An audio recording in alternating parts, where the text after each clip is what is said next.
Hello friends, welcome to my channel. Today I am going to read editorial The Ingredient to Turn Around Nutrition Outcomes by Divya Bharti.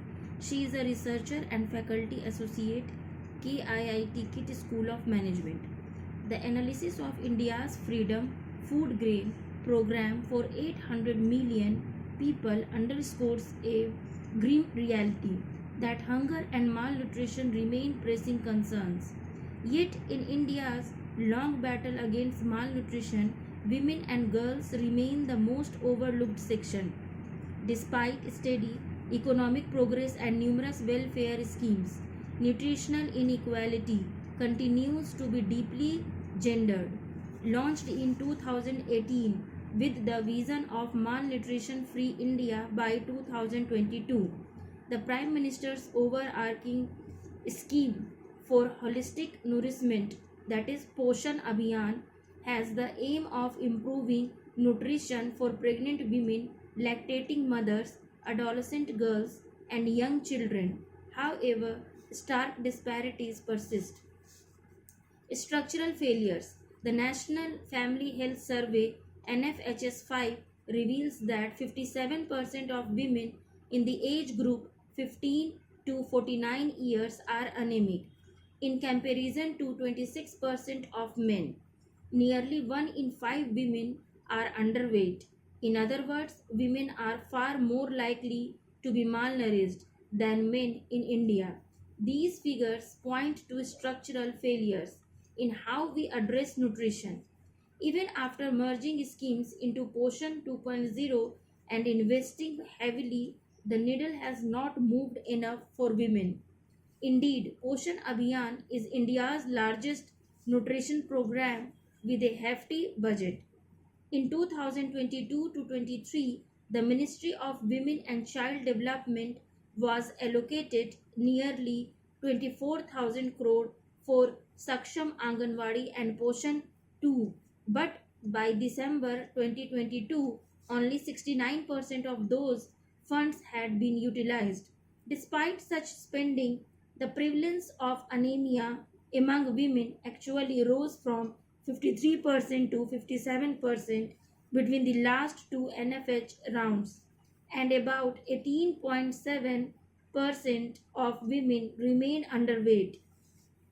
This contrast suggests that just pumping in resources into a women-centric nutrition scheme is not enough. In many Indian households, especially the poorer ones, women's nutritional needs are literally last in line. Entrenched cultural norms often mean that when food is scarce, women and girls eat least and last. Thus, malnutrition is not just a biomedical or food supply issue, it is a social justice issue. If woman lacks economic independence or decision making power, she may have little control over her diet and health. Even government data underscores this link. The NFHS 5 found that 49% of women lack decision making power over how their own earnings are spent. This financial dependence often translates into compromised nutrition, a result of gender based deprivation. The issue of empowerment. Studies have shown that empowering women financially is one of the most effective ways to improve nutrition. Nobel Laureate Esther, for instance, finds that when women control extra income, they are more likely to spend it on nutrition and children's well being.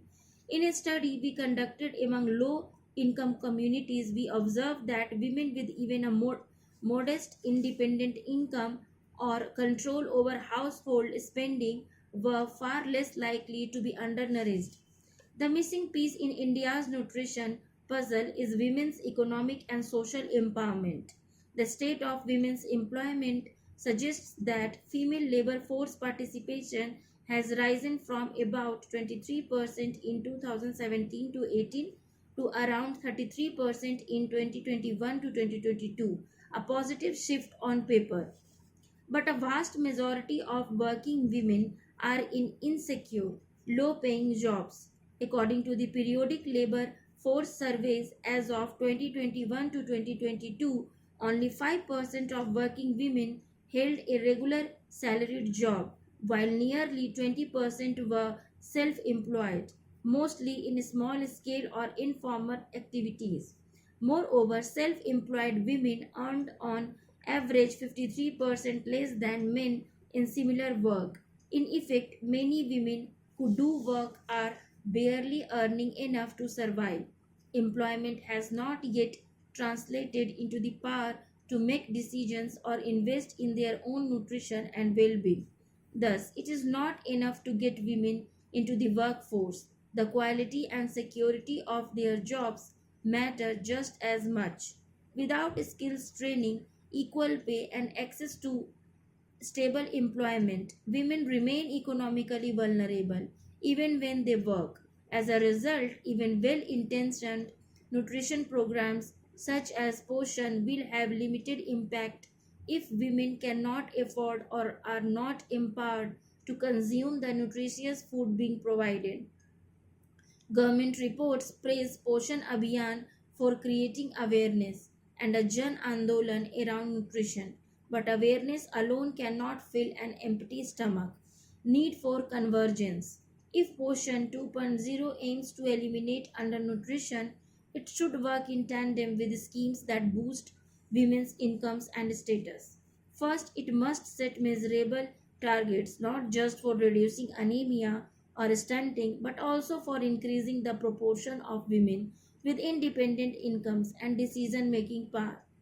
Second, it must break the silos, making sure that nutrition, health, and livelihood departments work together on joint intervention in high malnutrition districts. Third, it must use Anganwadi centers and health workers to not only distribute food and supplements but also to connect women with, with skill training, credit schemes, or job opportunities. An Anganwadi can double as a one stop hub for women's welfares, meals, antenatal care, financial literacy workshops. Ultimately, a malnutrition free India will be possible only when women are not seen as passive beneficiaries of nutrition schemes but as active agents driving the health and the prosperity of their families. Thank you for listening.